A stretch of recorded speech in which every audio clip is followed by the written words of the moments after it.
आप देख रहे हैं कर्तव्य एवं निष्ठा का बयान, साहित्य और संस्कृति का बयान, समता की आवाज बयान टीवी।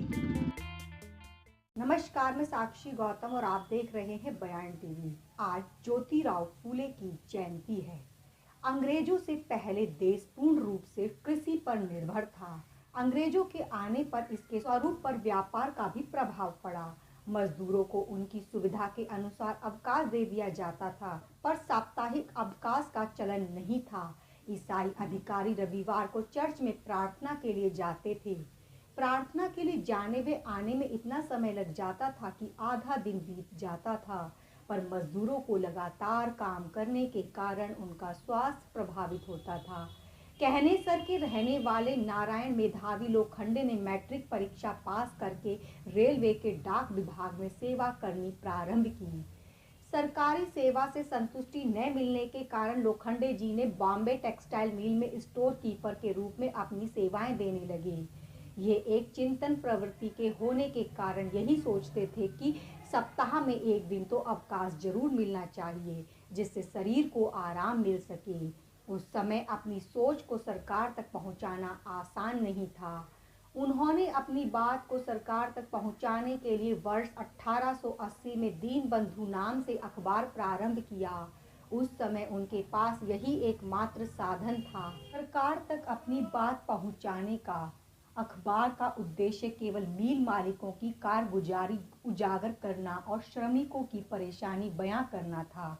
लोखंडे इस अखबार में मजदूरों की दयनीय स्थिति के बारे में लिखते थे। यहीं से पिछड़े वर्ग की पत्रकारिता का उदय हुआ। वर्ष 1884 में बॉम्बे हैंड्स एसोसिएशन के नाम से देश में पहली बार ट्रेड यूनियन की स्थापना की गई। लोखंडे ही इस यूनियन के अध्यक्ष बने। इस यूनियन के माध्यम से 1881 में कारखाना अधिनियम में बदलाव करने की बात रखी। सरकार ने इनकी मांग को खारिज कर दिया, पर लोखंडे ने हार नहीं मानी। इसके बाद उन्होंने मजदूरों के लिए रविवार के अवकाश की मांग को उठाया। इसके साथ साथ भोजन करने के लिए छुट्टी, काम के घंटे निश्चित करने का प्रस्ताव, काम के समय किसी तरह की दुर्घटना हो जाने की स्थिति में कामगार को सवेतन छुट्टी और दुर्घटना के कारण किसी की मृत्यु हो जाने की स्थिति में उसके आश्रितों को पेंशन जैसी मांगों को लेकर याचिका तैयार की, जिस पर 5,500 श्रमिकों ने हस्ताक्षर किए। जैसे ही याचिका फैक्ट्री कमिश्नर के सामने पहुंची, मिल मालिकों ने विरोध शुरू कर दिया। लोखंडे ने समूचे देश में आंदोलन प्रारंभ कर दिया। 1890 में बॉम्बे के रेस कोर्स मैदान में 10,000 मजदूरों ने लोखंडे को अपना समर्थन दिया। इस आंदोलन से सूरत, अहमदाबाद, सोलापुर, नागपुर की कई फैक्ट्रियों पर ताले पड़ गए। आखिरकार सरकार श्रमिकों के आंदोलन के सामने झुकी। इसके बाद फैक्ट्री श्रम आयोग का गठन हुआ। इसके बाद मजदूरों को दोपहर के भोजन करने के लिए अवकाश मिलने लगा। काम के घंटे तय हो गए, पर साप्ताहिक अवकाश नहीं मिल सका। इसी वर्ष लोखंडे ने पुनः आंदोलन किया, जिसमें महिला कर्मचारियों की संख्या अधिक थी। 10 जून 1890 को रविवार के दिन भारत को अपना पहला साप्ताहिक अवकाश मिला। इस तरह से कहा जा सकता है कि पिछड़े वर्ग की पत्रकारिता के जनक ही नहीं, बल्कि ट्रेड यूनियन की स्थापना एवं रविवार की छुट्टी करने वाले लोखंडे देश के पहले व्यक्ति थे। ज्योतिराव फूले ने भी कुछ दिन लोखंडे के दीनबंधु अखबार का संपादन किया। इसके बाद ज्योतिराव फूले ने शिक्षा इशारा नाम से मासिक समाचार पत्र प्रकाशित करके पिछड़े वर्ग में पत्रकारिता की ललक पैदा की। इसलिए कहा जा सकता है कि अपने हक व अधिकार के लिए पिछड़े वर्ग की पत्रकारिता का उद्गम हुआ।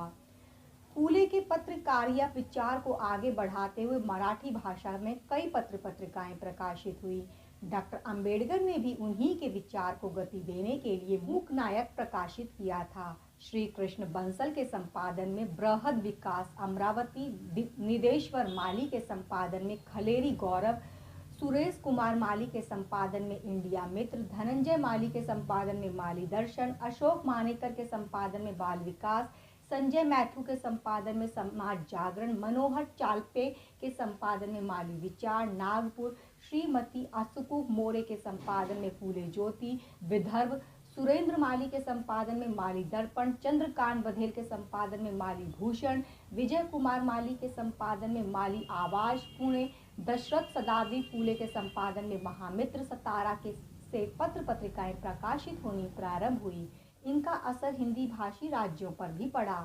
वर्ष 1992 में हेमलता सेनिया के संपादन में गूंगों की चीखें साप्ताहिक अखबार, राम नारायण चौहान ने भोपाल से मई 2001 में महात्मा फूले दर्शन, सौरभ पंत पटेल के संपादन में क्रांति दूत, सत्यनारायण कछावा ने उज्जैन से वर्ष 2002 में माली मंथन, वीरेंद्र पुष्पद के संपादन में पुष्पद वाणी, संतोष पुष्पद के संपादन में लोकहित की पुकार, प्रदीप कुशवाहा के संपादन में समता संदेश, सोनू गहलोत के संपादन में माली दर्पण, धीरज सैनी के संपादन में माली मधुबन उज्जैन, राजेंद्र सिंह कुशवाहा के संपादन में कुश प्रकाश, ग्वालियर प्रभु कुशवाहा के संपादन में कुश जागृति, सागर राकेश वर्मा के संपादन में कुश दर्पण, धार जगदीश कुशवाहा के संपादन में कुशवाहा समाज, अशोक वर्मा के संपादन में माली लग्न, हुक्मचंद जाधव के संपादन में श्याम माना, इंदौर प्रवीण चौधरी के संपादन में कृषि मित्र,